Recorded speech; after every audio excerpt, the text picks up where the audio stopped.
We are seeing and experiencing increasing pressure from China and competition on all grounds: diplomatic, economic, technologic. Xi Jinping is also getting closer every day to his objective, which is for China to be independent from the world, all the while making the world more dependent on China.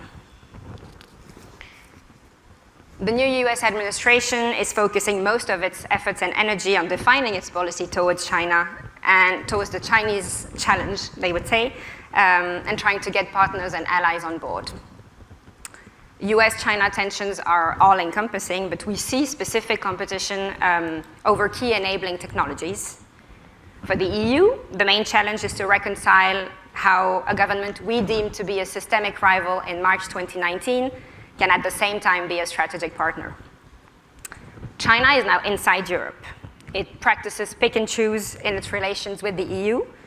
It often ignores EU norms and doesn't hesitate to let its wrath known if a country deviates from the party line. Estonia's neighbor, Lithuania, is facing quite a ferocious and violent response from Beijing, as it announced a few weeks ago that it was going to open a Taiwanese representative office was going to open in Vilnius.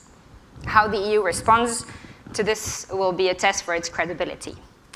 But for now, I will start and turn to Dean for a presentation on US-China tensions and specifically on technology.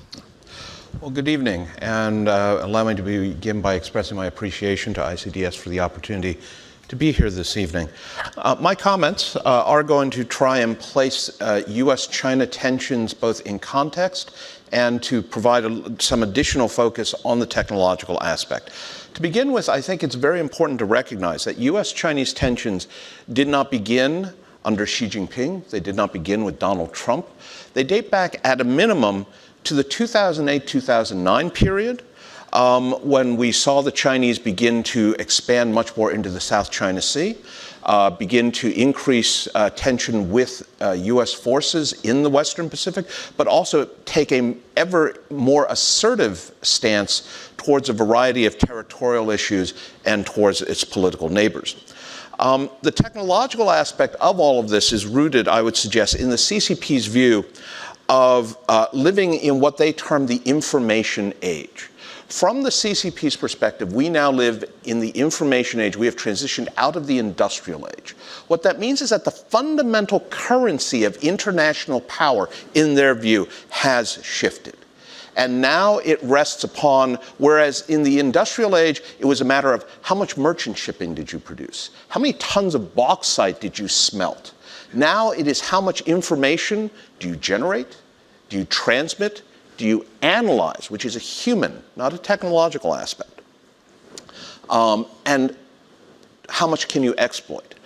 This focus on technology is for the CCP, in part, a lesson derived from the century of humiliation, the period between 1839 and 1949 when China was at its weakest, in part because imperial China had failed to recognize both the shift in the world to the industrial age and the important role of technology.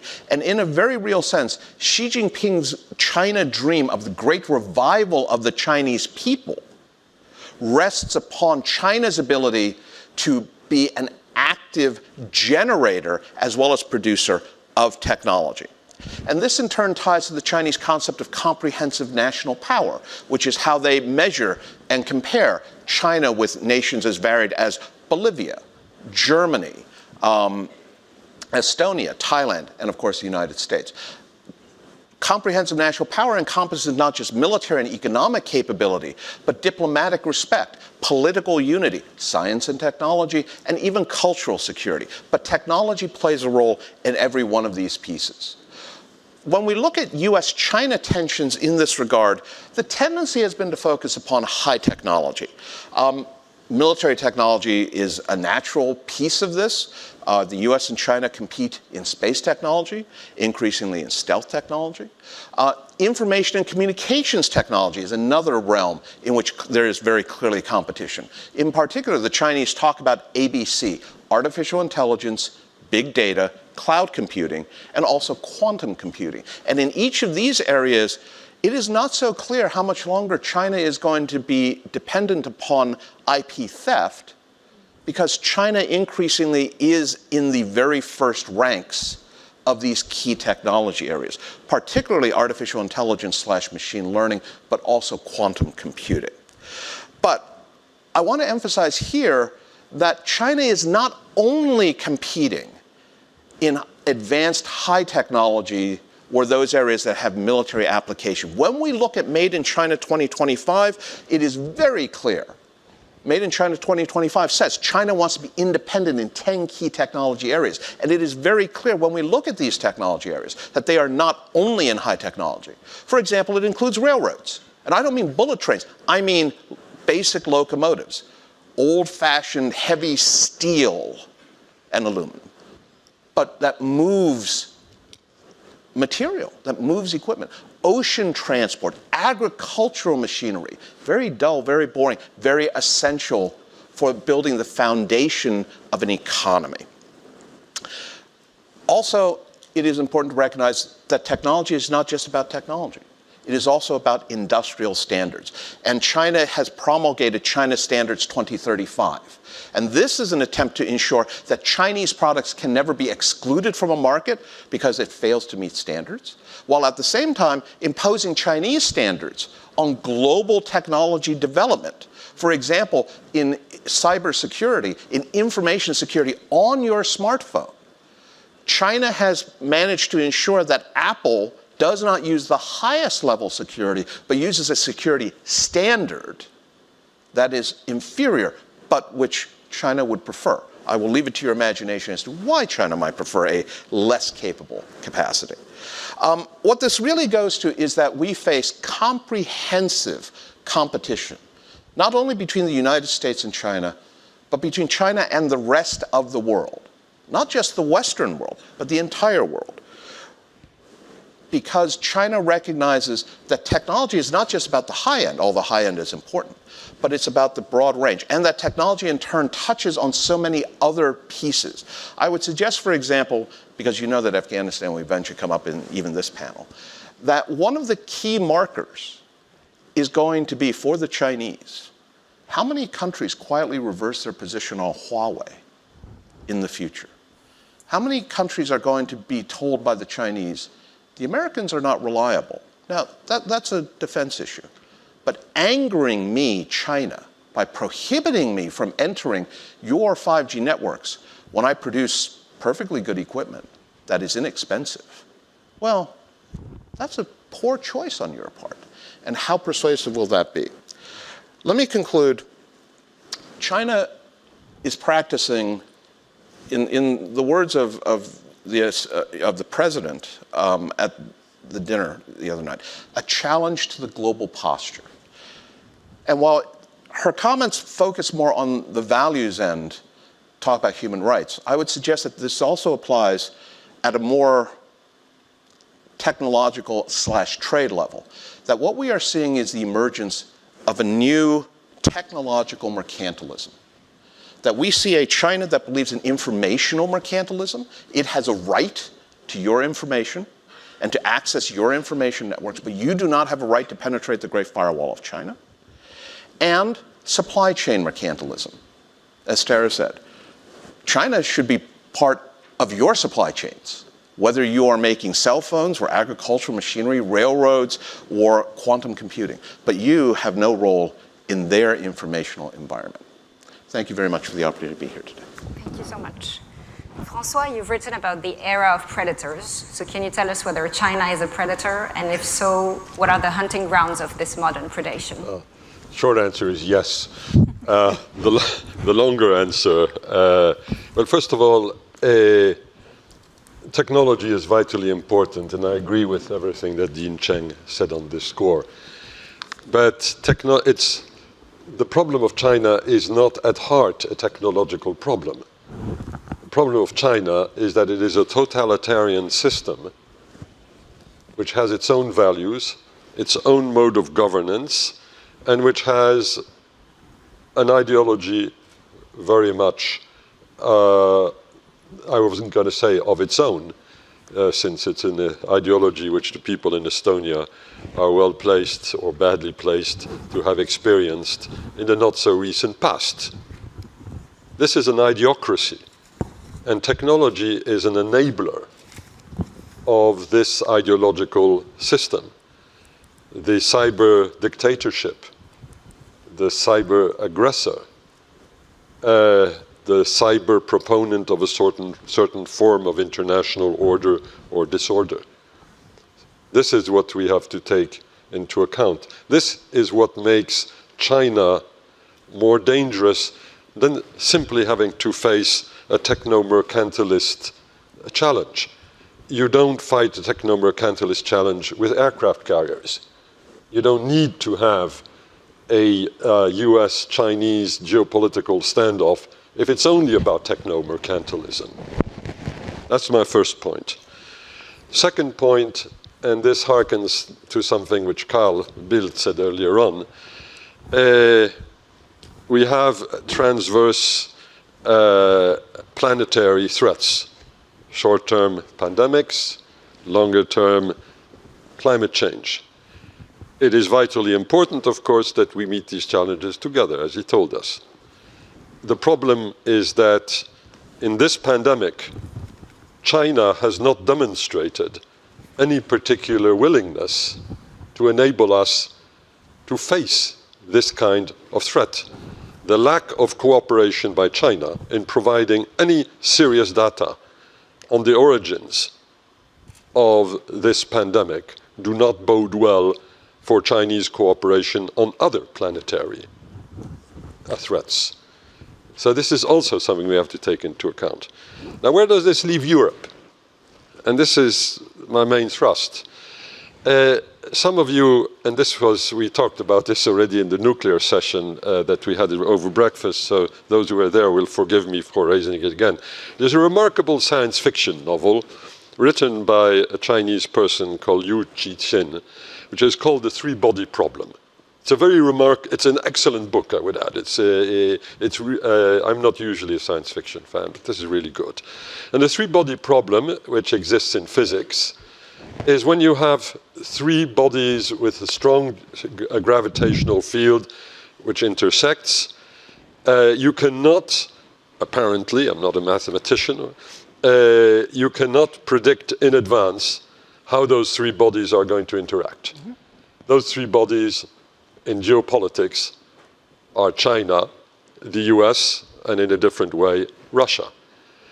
And in the science fiction novel, as in reality, there is a planet which happens to be caught in this particular conundrum. That planet is Europe. Mm-hmm. We are, in essence, in a field of dependency vis-à-vis these three great powers. Now, they're not identical, neither in terms of values, nor in terms of objectives, nor indeed in terms of intrinsic power. But we depend on what they do. And as for our American friends, and this makes our problem more complicated, our American friends have other priorities than Europe nowadays. It's fairly obvious. Secondly, the energy level, the political energy level of the US is not as high as one would want it to be, given the divided state of the society.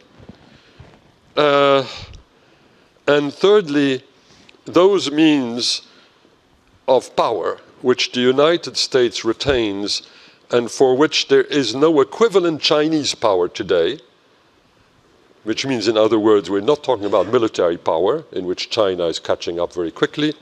I'm talking about digital power, financial power, monetary power. These are areas in which Europe suffers whenever the United States does something. These are areas in which our interests are not automatically aligned. This is not like NATO, really not like NATO. And this makes the problem for Europe, how to react vis-à-vis China, even more complicated. So I'll conclude 2 points. First, the battle of the standards, which Dean referred to, standards and norms, is tremendously important. The US and the EU have to work together on this. This is what is being planned. This has begun to be done, and this is a good thing. But it'll only work if the European Union manages to work as one, as we have been doing on GDPR, as we can do on other things. This is not a foregone conclusion, and the Americans and the Europeans can come to a compromise, but it will not work if the Europeans go there in disorder and in disarray. Second point, Europe has to decide whether it will or will not work with the United States and in other democracies in a broad front of democracies. This is a very big issue. This is what Biden is going to push us to do. The Europeans, for the time being, have not displayed any particular enthusiasm vis-à-vis this project.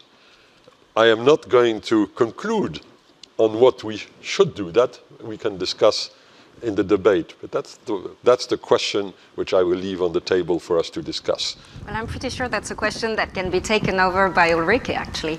You're the tech expert here, and you know a lot about the impact of tech on geopolitics and what Europe should do, so you might have an answer for us. I'll try to give an answer. Yes, exactly. So thanks a lot for having me, and those people in the audience who know me know that I'm not a China expert, and I'm not here as such, but I do work on technology and on European technology, and want to make 3 short points on where Europe fits in this kind of rise in technological power in China and the Sino-American competition on technology. And my first point may be somewhat surprising to some of you, but my first point is that we don't actually know where Europe stands in terms of capabilities in this alleged tech race between the United States and China. And you may say, well, that's odd, because I've read at least 15 articles that say there's a digital divide and, Europe is lacking, is falling behind. And there's this very famous quote from Kai-Fu Lee about Europe not even being in the running for bronze medal on artificial intelligence. And that's, don't get me wrong, I'm not saying, turns out Europe is totally ahead of the US and China, and we just don't know it. The point I want to drive home is that there is a really surprising lack of information and lack of data when it comes to what Europe, and I'm really meaning all Europe, so EU27 or beyond, are able to do and have in terms of tech capability. Because most of these overviews that talk about the digital gap and all of this look at the top 5, right? They look at Germany and at France and at the United Kingdom, but they rarely look at what other European nations are able to do. So there is a lack of data in this field that's quite concerning, actually. Why is that? And that's basically my point 1A and 1B. 1A is that because European governments actually only rather recently, woke up to the fact that this is a thing, and by this I mean tech and geopolitics and tech and security. And there are still countries in Europe that basically are scrambling to put together digital strategies and AI strategies, and I only recently have woken up to this. Some countries have been working on this for a long time. Finland is already at its 2nd AI strategy, just to kind of give you a sense. But there are differences here. And then 1B, why we have this lack of data and knowledge, is that unfortunately we have very little funding really for research and very little research in this realm in Europe. And I realize that this sounds terribly self-serving, right? The think tanker that says we need more money for funding in my research field.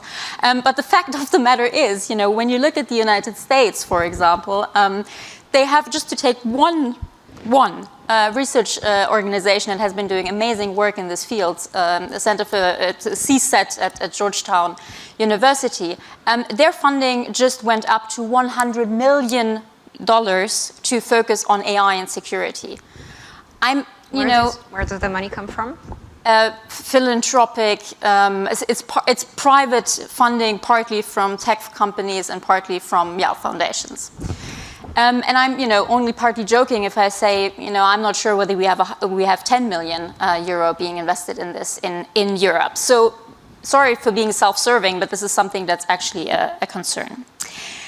My second point is that the challenge for Europe in this alleged tech race, or the challenge for Europe on tech and tech regulation, is that we actually need to look both ways. So towards the US and towards China. And that comes with a certain set of challenges. Because for the US, it's relatively easy. The US is totally focused on China. I mean, tech and AI in particular has become central to the geopolitical competition between the US and China. And it's actually almost funny. You may have seen that the US National Security Committee Commission on AI recently published a 700+ report on AI and security, national security in the US. And on these 700 pages, China was mentioned 699 times. Russia was mentioned 64 times. Europe was in the low 60s. So, I think the focus here is very clear. And in China, I think it's somewhat similar. It may not be quite so extreme, but we heard about China, Made in China 2025, about the goal of overtaking the West and the US. Many have spoken about the Sputnik moment for Chinese tech research, when the AlphaGo computer beats the reigning champion in Go a while back. So I think, for these two countries, it's relatively clear. But for Europe, it's much more tricky because, yes, of course, geopolitically speaking, China in this equation is the competitor, and we've heard about China being a systemic rival now and all of this. But technologically speaking, well, it's actually that in Europe, the GAFA are dominating, right? Google, Amazon, Facebook, Apple. And the worry in Brussels is more about Google lobbying the European Commission or lacking data privacy standards at Facebook, more than about Chinese firms and about Chinese actions. Not that this is completely overlooked, but it isn't the focus. And so I would argue that for Europe, very often, the other really is US and US companies. And I must admit that, while geopolitically there's of course no question that Europe should side with the US, I think it is more than legitimate to also worry about, surveillance capitalism from US companies or even surveillance from the NSA. And my third point, and I'll keep this short, is that also something to note is that for Europe, working with the US on tech isn't actually so easy. Just to point out a few elements, again, it seems obvious that given the geopolitical situation of the world and given that this geopolitical competition between the US and China is being played on the technological stage, we should, do everything to work with the US and make sure that we create this common front that the US wants us to create. But there are certain things that make this a bit harder. I mean, number one, I think the fact that we are in a competition with China is just less clear in Europe than it is the US. You can deplore this fact, but I think that is a fact. Secondly, it feels very much as if the US is reaching out to Europe on technology primarily, if not only, in order to counter China. And so there's an element of do you really want to work with us, or are you doing this only to counter China? But maybe more importantly, I think there are some real differences between the US and the European approach on technology. I think data privacy is kind of the most important one here, but there may be others. And then maybe most importantly, and this is a very tricky one, it may not always be in Europe's interest to work with the US. And I just pick one example. You may know that Europe, the EU, has kind of chosen trustworthy AI, trustworthy artificial intelligence, as the one thing it wants to create. And on the one hand, you could say, working with the US on this makes a lot of sense because the more people we have on board, especially dominating players such as the US, the more widely we will have trustworthy AI, and this is going to be good for everyone. And that's true to some extent. But the other side of the coin is that trustworthy AI and this focus on privacy, etc., in Europe could and should eventually become a location advantage for Europe, a kind of selling point for European AI. And so there is a question, there is a legitimate interest question of, is this something that we want to share, if you like, and really work with the US, or do we want to keep this for ourselves? So what should we do? Final point. I think the messages I really want to bring across is that Europe needs to think about tech and tech competition and tech regulation more, and it needs to go beyond the US-China competition. Most importantly, I think Europe should really try to focus on questions that if we don't work on them, no one else will do it for us. And for example, one of those would be the impact of technological advances, particularly in the military realm, for smaller states. I think there are actually really tremendous opportunities to be found here, but barely anyone has looked into this because the US isn't looking into this. They're not a small state. China is not going to look into this. So this is something that Europeans need to do, and we should do this. And yes, don't get me wrong, I spend a lot of time saying why working with the US is tricky. Of course, Europe should be working with the US in this field, but that discussion won't be easy. So what I want is that Europe goes into this discussion better prepared than it is now. Thank you. Thank you. Samir, let me turn to you. We've heard from Europeans and Americans. India shares a border with China. It has had to face military incursions from China, and it decided earlier this year to ban close to 60 Chinese apps because it declared that they infringed on India's sovereignty and integrity. What is your point of view on how we need to deal with competition from China on tech and others? I think the previous interventions were really enlightening. I think there were three important elements that I could discern from all of the presentations till now. The first, of course, was that it's not a techno-mercantilist project or a technology project. I think it's an ideological project.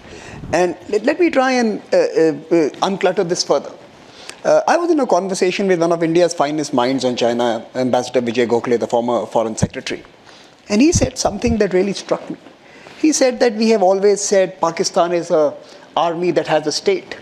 In China, the Communist Party has a state as well.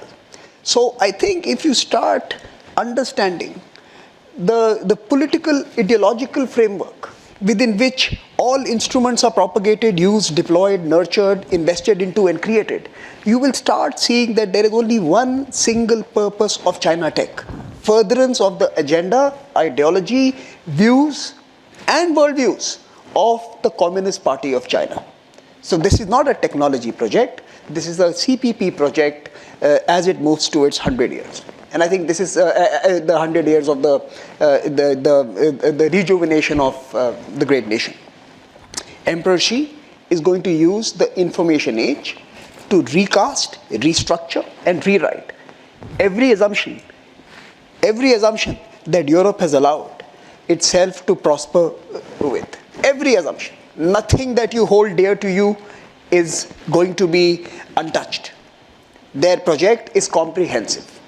And I think one thing that we have missed out in this ChinaTech debate, which I want to really bring in, that ChinaTech is actually about changing the social contract. How we view the state, how we view corporations, how we view each other. They are weaponizing and gaming our democracy, our public sphere, and our open systems. Chinese diplomats come and use Twitter and Facebook and other Western mediums. I mean, just imagine that if the Chinese were to kick your French diplomat out of Beijing, you would ask his diplomat to leave too. But in the information era, they come to Twitter and engage with your debates and do not allow you reciprocity and engage with their public sphere. Imagine this, that in the age of information public diplomacy, China is the only one with ambassadors. None of you have the ambassadors to inform their public debates anymore. It is a lopsided public conversation that is happening here. They are gaming us. Now, What does it mean for India? I'll tell you a very simple, small, tactical incident, but you can understand the broad implications of it. Some years ago, I went to one of our very senior folks in government and said, let's go to the US. We have to do the next round of the track 1.5 we were hosting on India-US digital partnership. He said, I can't come. Because we are now seeing that every Android phone, and 50% of Android phones in India have the Chinese operating systems. The search there only gives the Chinese view on what's happening on Doklam. I'm talking about the Doklam incident. I've written about it in my book. They have gamed our public sphere to tell Indians what the Indian position on certain issues is. So the Chinese view is the Indian view on many aspects. And I think that worries me more. I mean, just imagine, we had this big Pegasus controversy, right? Now imagine, true, not true, false, real. What if deep fakes were to be released, videos, audios were to be released by certain actors, maybe the Chinese, in 3 months' time? You all have now agreed that there was an incident of surveillance, and they will now release the tapes, which perhaps never existed, which perhaps existed in different formats, which perhaps were benign and non-newsworthy. Imagine the interference in our information lives that the Chinese have, and you have no ability to respond to that. And I think that's the first. There is an imbalance. The only ambassadors, and you call them wolf warriors, you call them master statesmen, whatever you want to call them. But I think there is certainly an imbalance that we need to think about, and technology is the tool that is being used to create and further and propagate this imbalance. That's the first point. Second. You think, this asymmetry is worse than the economic asymmetry? Absolutely. I mean, economics, politics follows. It all flows from what we view the world. I mean, there's famous saying that where you stand is how you look at the world. Now, if the Chinese decide where I'm standing, I will see the world in a certain way. I will look at my economic interests, my political interests, my partnerships, all in a certain way. And I think it is extremely dangerous for us to allow our public sphere to be gamed the way it has been gamed over the last decade. And I think that's really dangerous. That's the first point. The second, I come to my friends in US. Luckily I've not been going to them recently. They don't want us there. But and I share your pain. But if you talk to the Americans, India has to go green transitions, climate change. India is ground zero. India is biggest respondent. Go to Europe, green. When you tell me to go green, you tell me to go Beijing. My all green requirements has only one shop. The what is it called? The Sam's Club. The Sam's Club of green commodities is marketed and sold and manufactured and produced and controlled by one actor in the world. You tell me to go digital, I have to go to Beijing again. What are we talking about? I mean, sitting in India, you tell me to go digital, you tell me to go green, you tell me don't go to Beijing. Now, this is something that we need to respond to. We cannot be in a world where our most important century objectives, what is the objective of the century, has Emperor Xi's gate pass requirements. And I think this is, again, something that we need to start thinking. And by the way, green is all tech as well. I'm talking about innovation and high tech, and I'm talking about PV and solar and refineries and rare earth and minerals and producing the whole value chain around it. And today, if I have to do this, Emperor Xi. So this is the second problem, that our development planetary objectives today have a requirement for us to go to the court. And we should not be going to anyone's court. Final point, and this is important. The Chinese and Xi Jinping himself, and by the way, this is not Xi Jinping alone, it's also I think Deng Xiaoping also did this when he was going through his troubled period in the late 70s, early 80s. Even he asked folks to go and propagate the Chinese view. His stated objective, and I don't know the Chinese phrase because I don't speak Chinese, I just suffer them. But the idea was to borrow the boat to cross the river. He has borrowed all our boats. He games our universities, he games our media systems, he games our technology companies, he gets you to write his research papers. He has, with little incremental capital, Harvard University gets billions of dollars of endowment. For $25 million Chinese money, you have a whole cohort of academics there who are singing the emperor's tunes. Incremental. He's just giving the cream, not the main course, not the first course, not the second course, just the mint, after mints. And I think he has borrowed too many boats, and technology is a domain where the boats can be nimble, fast, and before we can respond, he would have already created fait accompli. Fait accompli was not what happened in the Himalayas. Fait accompli is what is happening in technology. We are all being given a fait accompli. Accept this Chinese world and sign on to the emperor's project. And I think we all need to wake up. So what is the alternative? I think Europe has a role, and regulation is not the answer. So I mean, I know that's a good research project, and I know it's a good way to get funding, but I think Europe has to get out of this regulation and bureaucracy mode. It has to be a political actor. You know, politics. Think about politics. Think about protecting interests. It is no longer values. There is no values. Get interests right first. Then we'll go to values. You know, I come to Europe and I have a value nausea. So I think it is time that the middle folks, like Europe, like India, we work together. We understand that what we are really, Europe has to understand we are the front line. The experiment is happening here. But guess what? The $3 trillion Indian economy does not excite the emperor. He wants a $20 trillion market in EU. And you know, when people tell me what is the future of the transatlantic relationship, I don't want it to be a conversation between Beijing and DC. I want Europe to still have a voice in the transatlantic relationship. And I think that is the challenge. That can we move fast enough without waiting for agreeing to a values framework? There is no values framework. There is China and there is a Chinese proposition. If we can disagree with that, respond to it, and then later decide what we want to agree with. So I think an interest-based framework, which is nimble, which is agile, which doesn't want all 200 nations of the United Nations to sign on to it, should be perhaps the first thing we need to do. I like that idea of that AI group of 10. I like these. I like the quote, by the way, Dean. So well done. Heritage has been, promoting that for a long time. I think these nimble coalitions.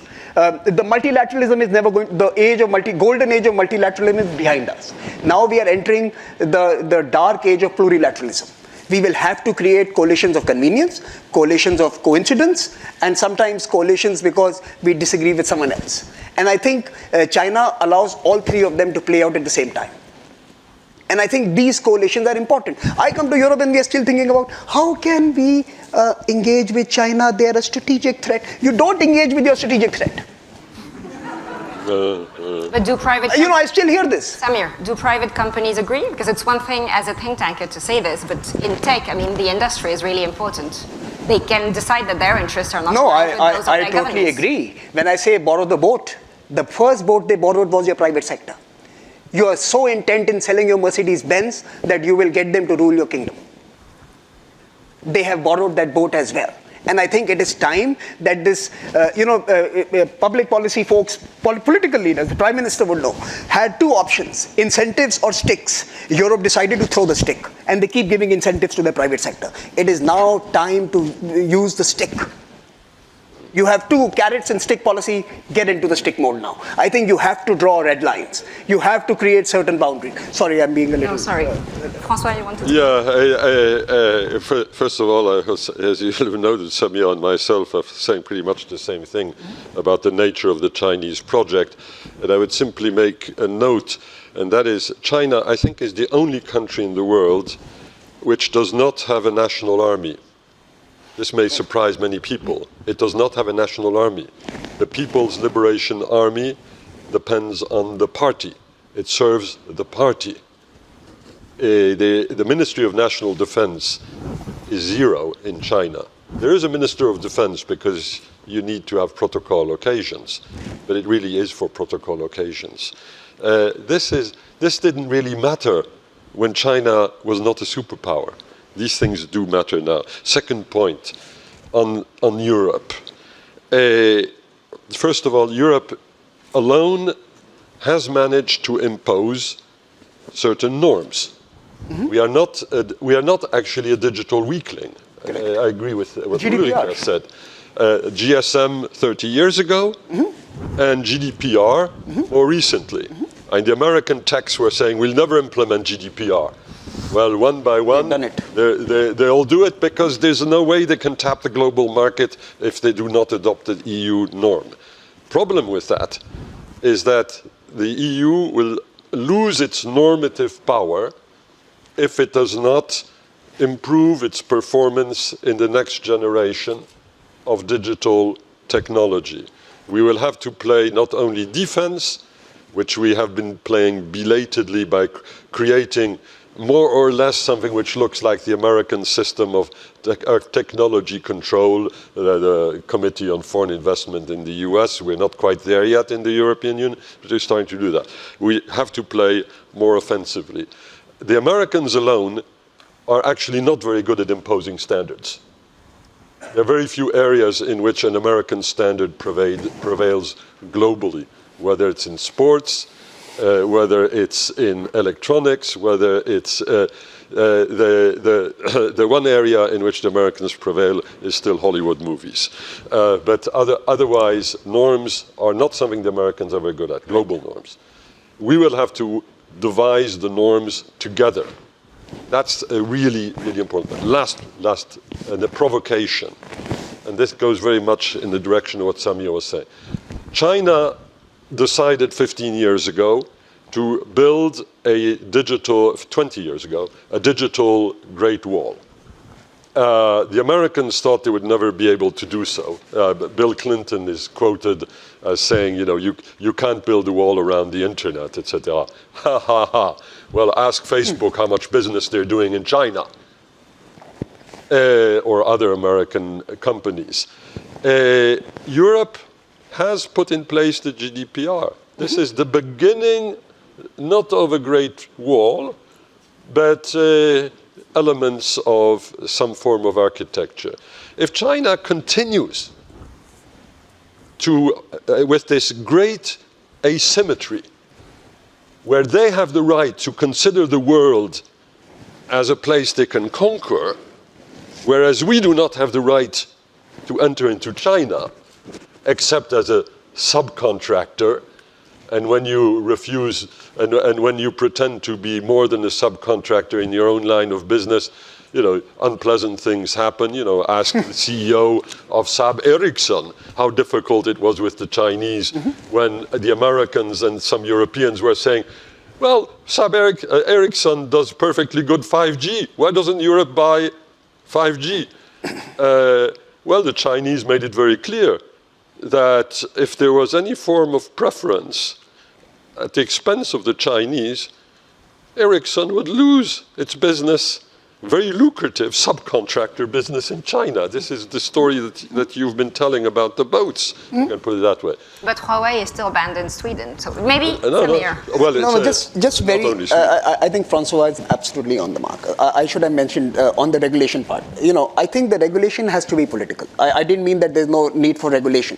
I think we have to think of the regulatory landscape as a political proposition and not necessarily as a functional proposition. And I think Europe spends too much time on the functional aspects of regulation rather than the strategic output. I think the GDPR, let me tell you, the GDPR, as far as I'm concerned, is the most muscular sovereign policy announced in this century.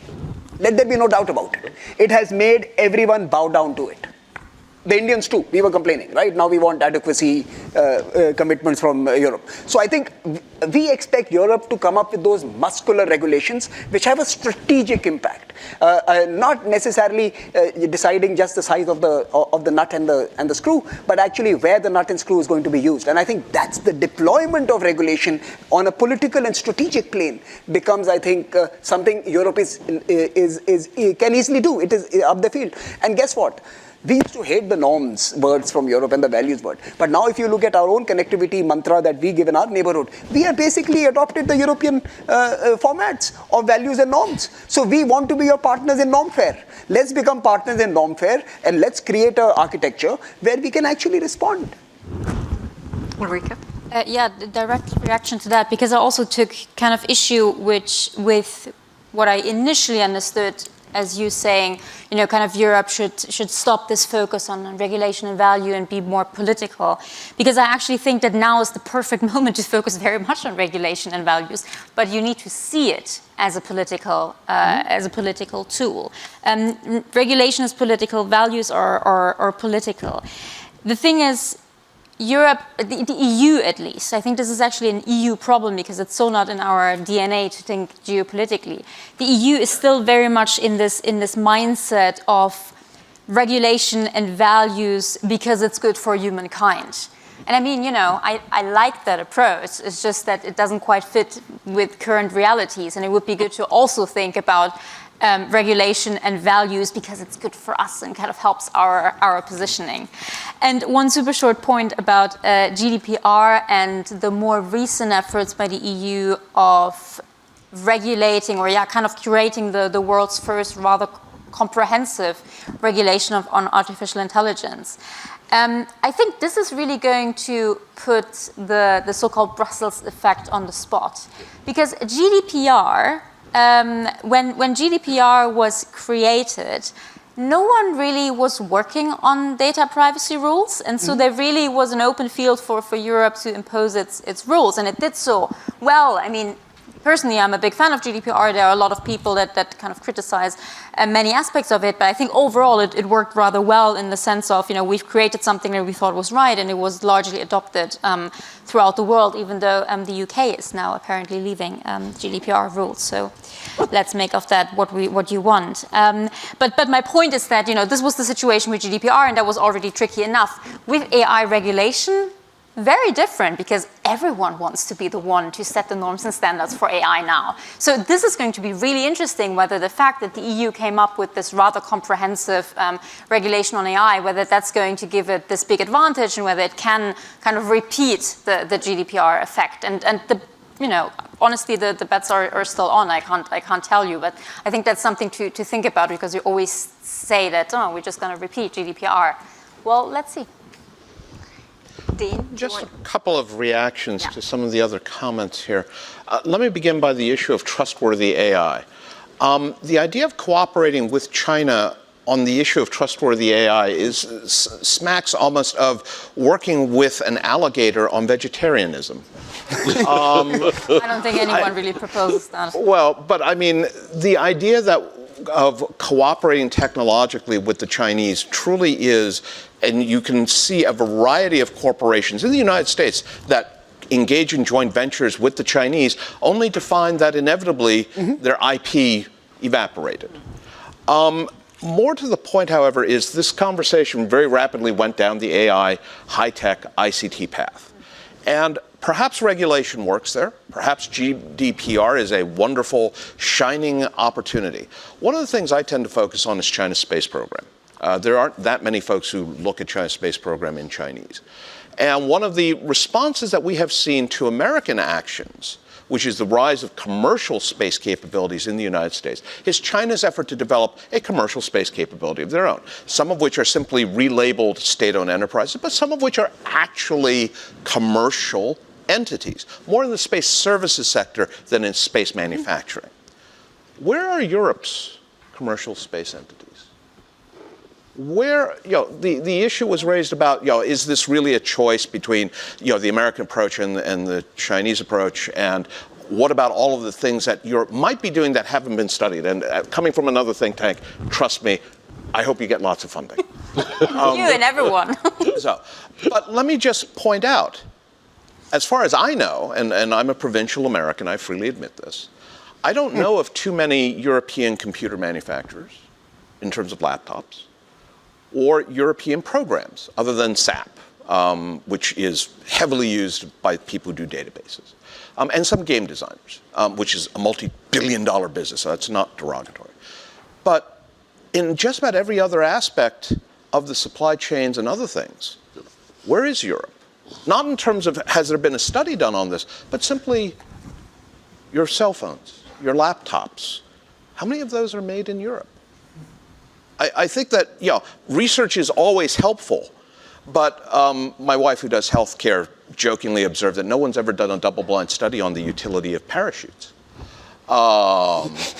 So there's no control group.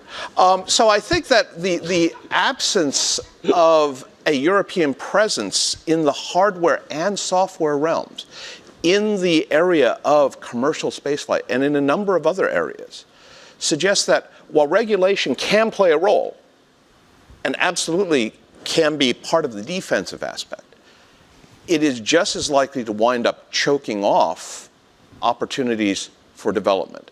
Again, I'm not suggesting that there is no role for regulation, but I think that there are other, more offensive, I think was the phrase used earlier, options. And I would just point, for example, to COCOM. Many of you may well remember the old coordinating committee, where the idea was Russia would offer opportunities to make business, and we as the West would forego those opportunities in coordination with each other, because we recognized that this was much too dangerous. Correct. And maybe in addition to a CFIUS for Europe, there needs to be a revival of the COCOM concept so that the companies all recognize not only are we no longer going to loan you the boats, but we recognize that if I am the one who doesn't loan you a boat, but you'll make money off of this. And so, and what that goes to, sorry for the values fatigue, is the fact that there are shared values among us that we do not share with the Chinese. So this is how we resist weaponized interdependence? It's a first step. Sorry, Rika, and then we'll open to... Yeah, just very briefly on the capabilities, because I don't think that there's anyone in this room or in the EU or anywhere questioning that we need to build up our capabilities in all of these fields. I think this is something, I mean, honestly, this is the first thing that's in all AI strategies that says, you know, we need to do more and we need to invest more. And there are lots of programs doing that. My point about the research is related to that, but slightly different. What I'm saying is that, you know, I get these requests from whatever ministries basically asking, but where should we put our money? What exactly should we build up? What could the European Union really invest in? What would be the most valuable thing for me to do? And this is where I say, well, unfortunately, I can't quite tell you because we haven't really done the mapping. And again, you know, maybe you can just say, okay, clearly we're lacking at everything and we should be building up space capabilities and AI and I don't know what. And if we had the money, that would be my answer. But this is where I think that the lacking data and the lacking research comes in. That it is actually rather tricky to say anything about what Europe might become good at and where niche capabilities may already be. We just don't know. So that's the link. But yes, of course, it's, you know, everyone agrees that you can't just, you know, regulate and not actually have capabilities yourself. And this is where all these statements that I was quoting earlier come from, of the digital gap and falling behind, et cetera, et cetera. Like, it very much looks this way. But in order to address this, I need to know where to do that and how to do that. And I'm not sure whether anyone has great answers. Thanks a lot. So we'll open the floor now. Please identify yourself and keep your question short. I see 1, 2, 3. So the lady here in the middle, please. Thank you. Kim Dozier with Time Magazine. So a question, well, for anyone, but especially for Samir and Ferdinand. China's aggression in Ladakh and other parts of the area, why? What do they get out of it? And also, do you think they will start funding insurgent groups inside India to make trouble? Or is the fall of Afghanistan and the rise of the Taliban going to distract them from that?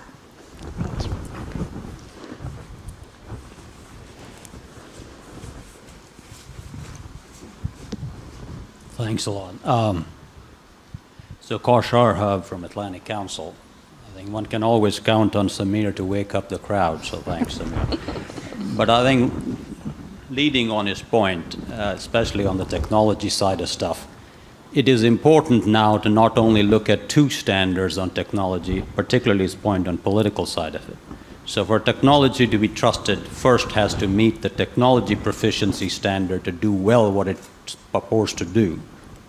But the second, perhaps more important, is the legal, political, apparatus that govern that technology. That's what makes it a trusted technology. So Huawei is not that Huawei is any good or worse than Ericsson in doing exactly the same 5G standards, but are the legal apparatus that makes. And I think that is an issue that we can collectively work towards the standards, and it just happens to be the theme of the Tallinn Digital Summit. So on trusted connectivity and trusted. The second part, just a question, sorry. One is that when I come here, and the theme has been for the last 2-3 days, I think very appropriately and in some ways very endearing, that my European colleagues are always sort of confused about where America is and where it is not, and I think a legitimate concern that they'll be there for us in NATO, and when Russia growls, it'll make sure you're there. When it comes to China issue, I want now to ask my European colleagues to explain themselves to a confused American. It's an issue of, we are caught between the two things. There is China, and then there is US, and we, the Europe, are caught in middle. It may work. I listen to your values. I listen to how concerned you are about vis-a-vis Russia. Then I hear this point about how we are going. And then we move to Indo-Pacific, and that's the Quad. So with my good European friends, as you talk about where you are and how close we are going to be with you, it'd be good to understand what your thinking on that is. Thank you very much. Happy to oblige. Teresa and, sorry, there were two people in the back. We'll have a second round, I hope.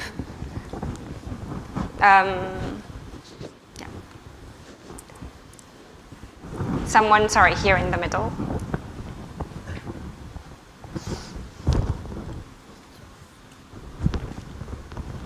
Hello, Teresa Fallon at Center for Russia, Europe, Asia Studies. Thank you for this wonderful panel, and thank you, Samir, for snapping us all to attention. Just a couple of points here. Let's not forget that Huawei received EU Horizon 2020 funds. That was a clear choice by the EU. So European tax dollars went to Huawei to help them with their research. So I have a problem with that. I don't know about the rest of you Europeans. Second, Siemens has 20 research centers established in China. There are many other German companies who have invested in research in China. Why? Because China says you want to do business here, you have to invest in these research centers. So there's plenty of money sloshing around Europe. But where is it going? Is it going into Europe? No, it's going into China. These are choices that Europe is making. And tech regulation focus. I have sit through hours and hours of these tech regulation discussions as part of a panel in Brussels. You cannot regulate something that you have no expertise in, I'm afraid. And this is what's happening in Europe. You're going to strangle innovation. Those are my comments. Thank you.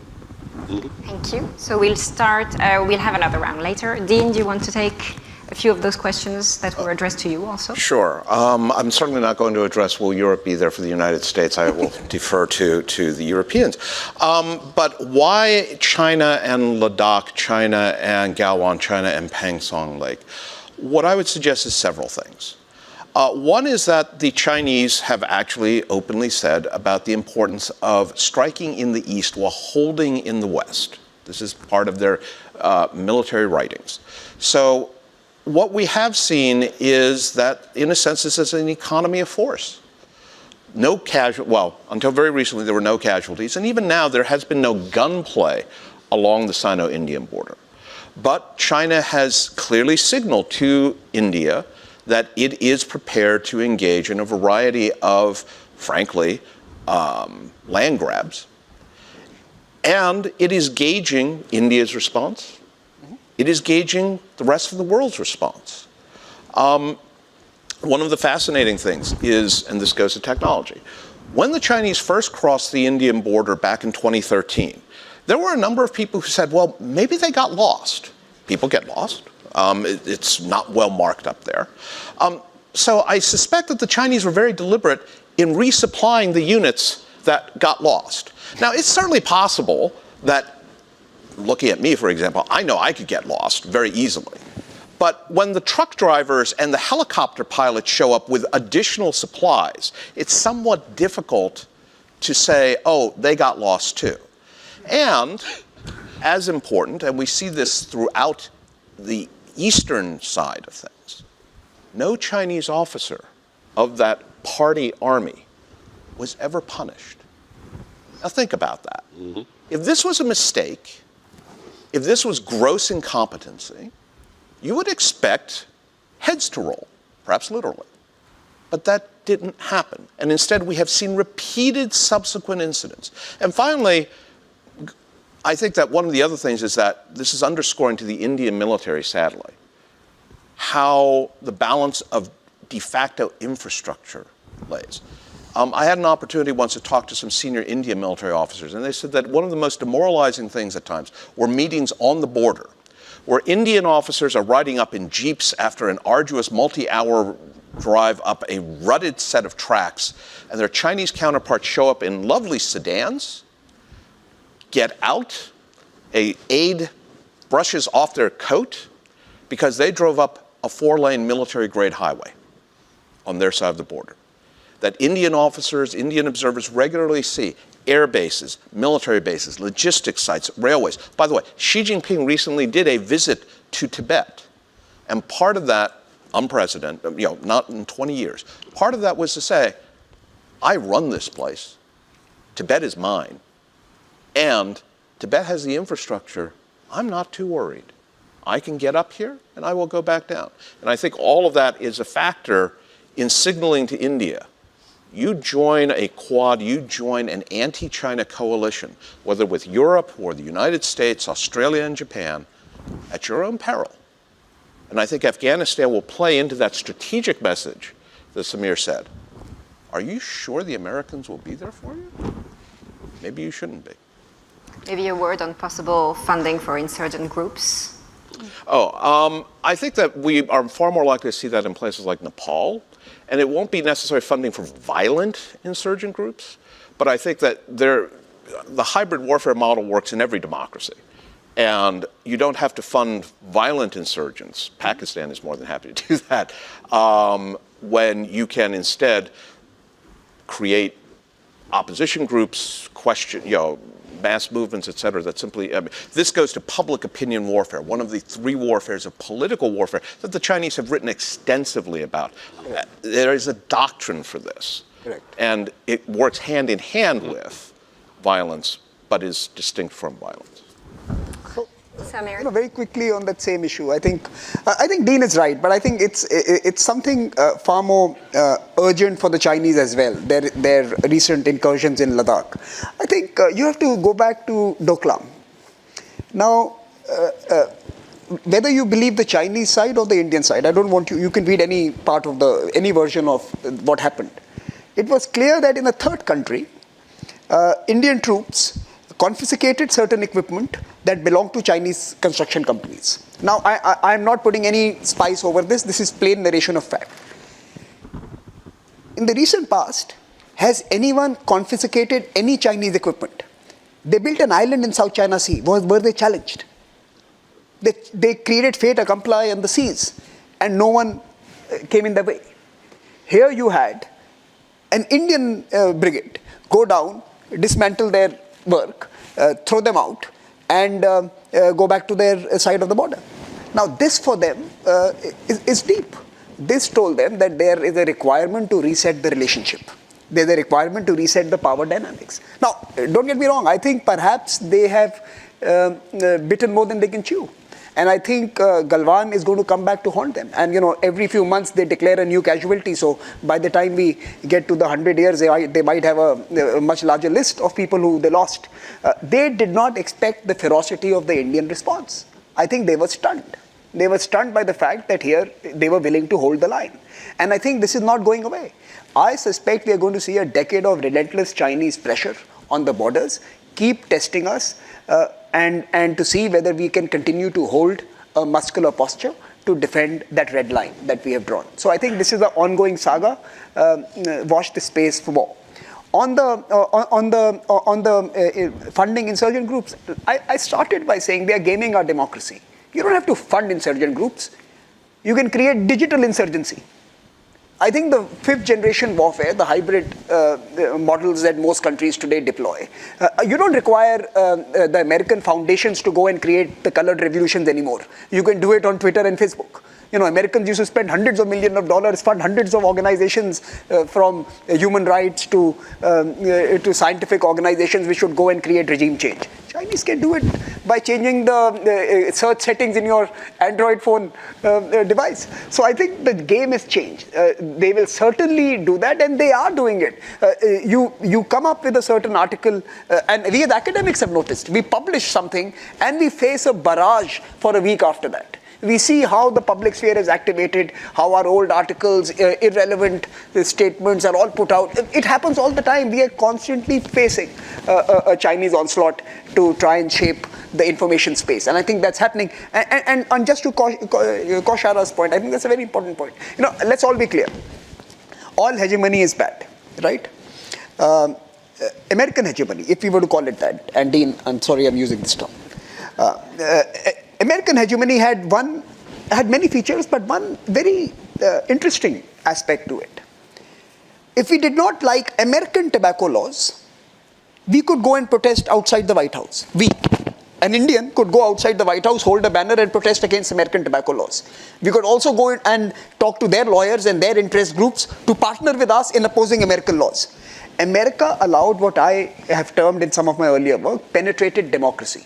While they were certainly the sole superpower, they allowed their democracies to be penetrated by outsiders who could participate in the decision-making process. They allowed their system to be receptive to the ideas that others may have, to the problems and grievances and challenges. I'm not saying they came up with the right decisions, but no government comes out with the right decision, right? And the new one has told us that we don't have to change a president to get the same decisions. So, but they allowed their democracy to be penetrated. Now, the Chinese, if you don't like a Chinese decision, tell me, where would you go? Which interest group would you work with? Where would you hold your banner and placard? Outside which monument and institution or office should you go and protest? So, techno-legal political system that you spoke about is precisely this, that one that excludes public interest, public expression, and public views is dangerous. And that is the challenge with the Chinese proposition. It is not because Huawei is good or bad vis-a-vis Ericsson or Nokia. It is because the underpinnings, the political, social underpinnings are non-transparent, opaque, and you cannot participate in the processes there. So maybe precisely on this point, Francois, on the Huawei comment, how do you square being a systemic rival and a strategic partner? I'll broaden the point, because honestly, I think their relationship goes a little bit beyond the Huawei situation. Yes, the Chinese challenge has been present in the debate in the States since 2008, which was what Dean said earlier on. It only became a priority when Trump came to power, a priority as compared to fighting Daesh, for example. Macron in 2018 went to Washington, state visit, and proposed pretty much of his own bat, without too much consulting his European partners, but I think they would have agreed. Macron said, well, why don't we work together on China? And maybe you can stop trying to do a trade war against the European Union. Trump took this as a sign of weakness and said, go away. And did this on the television camera, brushing the non-existent dandruff off the shoulders of Macron in front of the White House. So the Americans discover that there's a Chinese priority in 2016. The Europeans discover that there's a Chinese priority 2 years later. So, give us a break. China does historically and geographically have a somewhat greater interface with the US than it does with Europe. So a bit of patience with Europe. There are 4 conversations, adult conversations, which the Europeans and the Americans are going to have over the next few years. First one, which has begun, is the EU-US standards, norms, and so on, a discussion. Very, very important. Second discussion is about what do we do in the field of security, and notably the issue of it won't be called that way because nobody remembers what it was, and those who remember it don't remember it necessarily very fondly, the COCOM issue. And there are a number of words about that in the 2030 report done by the wise men for NATO about a year ago. And some of my own ideas, which were published in Survival, made their way into that report. So the notion that there can be a transatlantic discussion on technology transfer and investment control, that conversation, I think, is pretty well prepared. The third one, which is going to be very difficult because it's essentially symbolic, so there's actually not very little in terms of practical interests in which you can trade, is, oh, do we all follow the democratic leader thing when Biden does his Democracies conference? And the fourth one is the discussion about Indo-Pac, which is what you asked about, and quite rightly so. The Europeans have been working crabwise towards an Indo-Pac. Who started Indo-Pac? The Japanese and the Australians. Then in 2018, the French and the Americans adopted Indo-Pac. In 2020, the British also went Indo-Pac, and the Germans have just done so. And the Dutch. And the Dutch, absolutely. And I see that my Dutch friend here is smiling.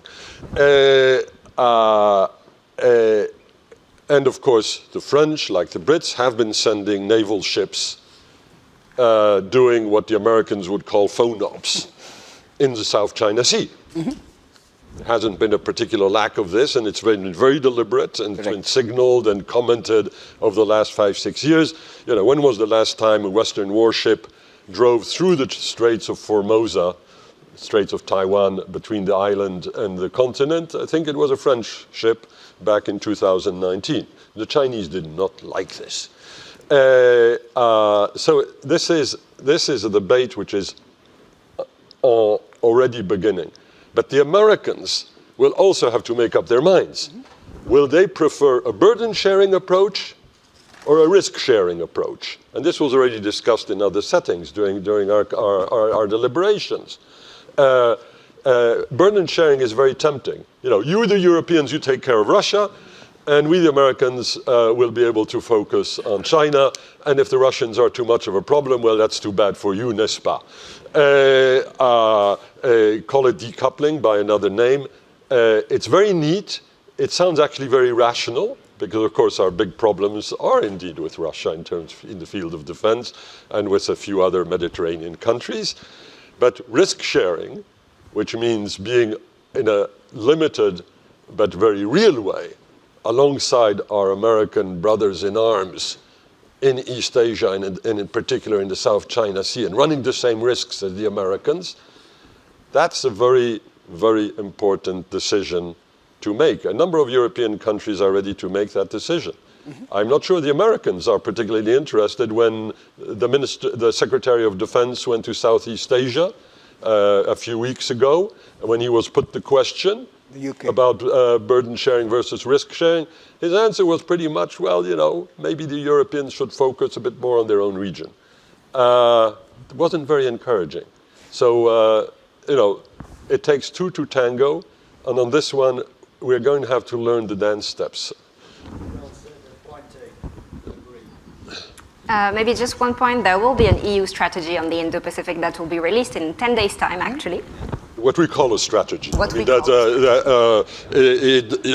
Don't raise our expectations too much. And we will publish a paper at ECFR on it, actually, in a few days too. Ulrike, do you want to say a word on standards of tech? And on other things. So crucial points just there by François on burden sharing and risk sharing, I think, on the defense realm. But I wanted to react to two things. First of all, Teresa Fallon's point. And sorry, I couldn't find out where you were sitting. If you could, excellent, because I couldn't, so that I speak in the right direction. So you said you cannot, so the EU cannot regulate what you have no expertise in. And I don't think that that's really the problem. I think what Europe is trying to do is we're trying to regulate what we are not building. And that is not ideal, but it is possible. So basically the way I would address this is saying, don't, get rid of the regulation part. I think that's right, but it would be better if you were also building these things, and this comes back to the capabilities that we just talked about. So I don't think that it's an issue of Europe not having the expertise, but if you're not leading in a technology, if you try to regulate it, it just becomes much harder. I don't think it's impossible, quite honestly, and so this is why I would not say just abandon it and do something else. I think this is the right way, but it is much easier if you're also at least part of those producing it. And then a point about the kind of Europe caught in the middle problem. And I understand, that for an American this may be slightly annoying or even very much annoying. But I think there are kind of two realities that we need to acknowledge in this discussion. And the first is that it's just not that obvious to European populations, I would add, that a world dominated by China, or let's say a world in which China is becoming a more important actor and the US is kind of declining relatively, is necessarily so much worse than what we currently have. And I'm happy to kind of disagree on that. I'm just saying that while for the US it is very obvious, like you're the one superpower, if there's another superpower rising, of course you want to stop them. Like that's a very obvious equation. The situation for Europe is just slightly different. And I think we just need to acknowledge that for the European populations, there's a real question like, okay, I can see that no, it's better to have a world dominated by the US and this has served us well, but like how much worse would it be with China and how, would we be willing to fight and die for it? And yeah, again, this is just a reality that we need to acknowledge. And the second reality that we need to acknowledge on that is that there are economic dependencies, especially kind of big European companies that already now make like 50% or 30% of their sales in China, and that influences politics, and we may deploy this, but I think that's the reality. So will Europe be there for the US?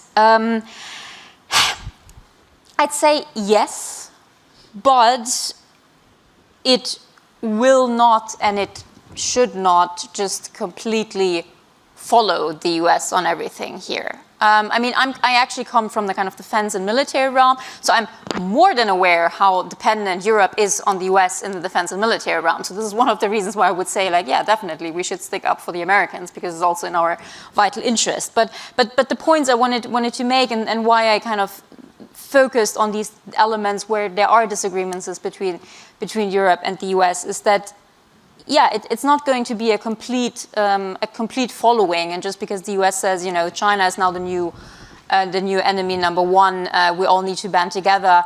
I don't think that the Europeans will, or indeed should, just kind of rally behind and say, yes, okay, let's do this. It's going to be more nuanced, and there is a lot of talk about being caught in the middle. And again, I understand that this is probably annoying from a US point of view, but here we are. That's why these panels are so much fun. Thank you so much. Can I make a quick point? I think, sorry. Sure. I think I was just thinking that if we were to take a public opinion survey in Europe of young folks or technology users and give them two images, Xi Jinping and Mark Zuckerberg, who would they choose? Because in some sense, this is what the debate is about. That you can hate Mark Zuckerberg and you can dislike his approach to technology and cannibalization of data, and you can regulate him, and you can actually do what you did to Standard Oil, to Facebook and other companies as well. Governments can intervene, governments can interfere, governments can act and change the nature of what the offering of Mark Zuckerberg is. But you can't do that to Xi Jinping. Yeah. So I think it is a false question that is being posed to the public. I think this is absolutely what keeps us from acting together. We can fix what is wrong within democratic liberal systems. We can't fix what has been ordained by Emperor Xi Jinping. And I think if you're going to say it is not too much more bad than what the Americans offer, I think we lose the debate there. What Americans offer can be fixed. That is how democracies evolve. You can fix it. And I think that is something that we need to bring into, and thank you for saying that. And we also need to fix it. And thank you for saying this, because it is not your view. And I generally agree with you that Europeans generally see this, that actually is the Chinese proposition worse off than the American proposition, and no one explains it. Sorry, let's take maybe two more questions because we have very little time left. There were two questions. Yeah, here, sorry, yes. And in the back, yeah. I'm Ian Bond from the Centre for European Reform. I mean, China is clearly a very big issue, but I do slightly worry that this evening's discussion has made the Chinese 10 feet tall or 3 meters tall, whatever the appropriate equivalent is. I mean, there are weaknesses in the Chinese system as well. At the moment, it seems to me that Xi Jinping is probably giving the message to young entrepreneurs that you would be very unwise to try quite as hard as the previous generation have, because you're likely to get cut down to size rather severely. There's the demographic issue, which is well known. There are the environmental issues, which are also well known. I mean, I think there are obviously a lot of threats that we have to deal with and think about ways to deal with, but do we think sufficiently about the weaknesses of China and the ways in which we can make use of those, or the ways in which they actually threaten the long-term prospects for continued Chinese growth? And in the back, yeah. Thank you very much. Mark Lantane, University of Tromsø. I've really been enjoying the discussion about technology and technological competition, but another area which has appeared very recently has been discussion about China making great strides in the area of central bank digital currency, the so-called ECNY.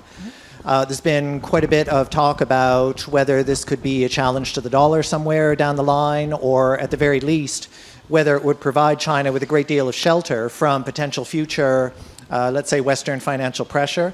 And getting back to the issue of standards, if we are going to be talking about first mover advantage, China might be in a position to really kind of dominate the field when it comes to emerging areas of fintech, should this be successful. And obviously the jury is still out on that. So I'm very curious to hear about that particular aspect of standards and this area of digital competition. Thank you. So do you want to start? Yeah, I'd be very happy to pick on this last question. The United States has been relying and over-relying so heavily on punitive sanctions, banking constraints, and so on. I think of FATCA. You know, anybody who tries to open a new banking account nowadays has a much rougher time, because he sort of has to prove to the bank that there won't be any problems with the Americans, and this filters down even to the household level. So yes, the Chinese are working very, very hard, as the Russians are, to de-dollarize and to, in the case of the Chinese, to make great strides in fintech more generally. And in Europe's interest is naturally that the same should happen with the euro, and that our banks should no longer be quite as subject to American regulations as they are today, where the most important department in most banks nowadays is the compliance department. So to make sure that we're complying with American legislation. Is the American interest the same as the European one in this field? No, it isn't. Our interest is actually much closer to that of China. And this is where the United States has to have these discussions, these adult discussions I was referring to earlier on, with the European Union and the member states in the field of defense and security. If without those discussions, things are going to go very bad. Because once again, the tools which the US tends to emphasize are tools which hit us at the same time that they hit China. That's a bit of a problem. Ian Bond's question. Yes, Chinese weaknesses, of course, we haven't been emphasizing them because we're trying to talk about how to meet the Chinese challenge, and you have to describe the challenge. But for example, Chinese dependency on custom semiconductors is well known. The Chinese talk about it all the time, and for good reason. It costs the Chinese more to buy semiconductors than it does for them to buy energy. This is quite impressive. And the European Union, of course, is part of the picture. I turn once again to my Dutch friend. The Europeans, a Dutch company, has a world monopoly on a certain aspect of design of software for the conception of custom semiconductors. The Chinese have been leaning very hard on the Netherlands to force the Netherlands to sell to China these technologies. So, we'd better coordinate between the Europeans and the Americans before somebody does something really stupid, and knowing that also in the past, and Huawei was mentioned earlier on, very stupid things have happened. So yes, of course, we should look at the weaknesses and exploit them, and they're very real. Thank you. No, I think I agree with the idea proposed from behind there, that we should right-size the Chinese threat, because otherwise action and response becomes difficult. I think we have underestimated the challenge till now. I think the right size right now is to actually sketch out the dimensions of the challenge, which we haven't done. But it doesn't mean that they are the only game in town. Sure. And I think the game needs to be joined. Many of us were sitting on a tea break while they were playing the field. I think it's time to go back. The future, and let me just close with this comment. I think we are going to read the climate and technology is going to redraw the geopolitical map of the world. There'll be a new Malacca, there'll be a new Suez, there will be new South China Sea, there'll be new the Gulf, where energy and oil was produced in the last century. We will have new formations, new politics, new partnerships, new alliances. Technology is going to do all of this in the next 20 years. And we have to be nimble and fast enough as others to ensure that we have presence and we have stakes and we have partners in all these new geographies, in all these new domains, in all these new sectors that emerge. I don't think we've been doing that because we have still, all of us sitting here, all of us, our single most important partner very soon, if not already, is China. We have to think about partnerships beyond China if we need to right-size the Chinese challenge. Otherwise, we will always see them as an overwhelming benefit or overwhelming downside. We need to right-size China by having, by creating resilience and diversity and diversification in our interests. Dean? So, 3 very quick points. The first is the fascinating aspect that these two questions are actually linked.